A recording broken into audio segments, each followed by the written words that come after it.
आणि आवाज पण करतो बा, आवाज करतोय म्हणजे स्वतःच्या बचावासाठी. खूपच चपळ साप याचा स्पीड आहे ना खूप राहतो. चांगले चांगले परिसरामध्ये हा राहतो, उंदरं खातो आणि इतर सापांना येऊ देत नाही. हा साप परिसरात राहणं म्हणजे खूप चांगले. शेतकऱ्याचा मित्र म्हणतात त्याला, तामणला.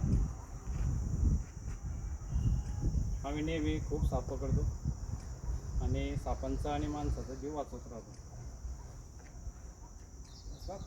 साप वाचवणं गरजेचं आहे, कारण साप वाचले तरच माणूस वाचेल. नाही तर प्लेग सारखा रोग येईल आणि प्लेग सारखा रोग आला की माणूस मरून जाईल. म्हणून साप राहणं गरजेचं आहे. आणि सापाला न घाबरता, आज साप हा कधीचा इकडेच असेल, परंतु या लोकांनी आज साप दिसला, लक्ष ठेवलं आणि त्याला वाचवलं. तर साप शक्यतो स्वतःहून चावत नाही.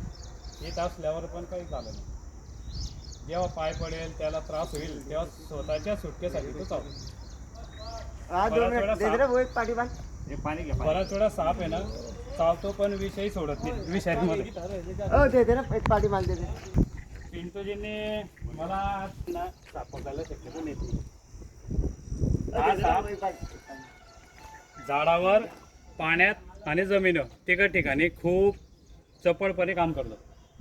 पाण्यात जास्त राहतो कारण याला गारवा गरजेचा असतो, आपल्या शरीराला गार करत असते. आणि झाडावर पण हा पक्ष्याचे अंडे खाण्यासाठी जातो. हा एकच साप असा आहे की तो जमिनीवर, पाण्यात आणि झाडावर तिघ ठिकाणी काम करतो. युद्धामध्ये पण असंच होत राहतं. जो जमिनीत मारा करू शकतो, नंतर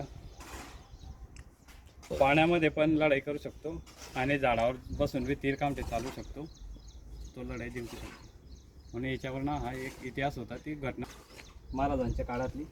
एक त्यांचे सैनिक होते, त्यांनी पण असंच केलेलं होतं. आता त्याची यायची इच्छा नाही. पाण्यामध्ये छान वाटत ना. हो, थंड. जेव्हा पोरांना पोहता येतं ना तेव्हा पाण्यातून येते ते, आणि जेव्हा पोहता येतं ना पाण्यात जात नाही.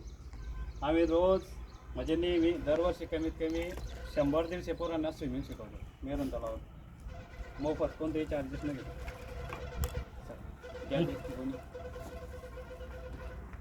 पाहुणे पै आले, गोणी चांगली पाहिजे ते जरा बिंदास जरा उघडा नाही कोण तेवढं का त्या विचारी नाही ते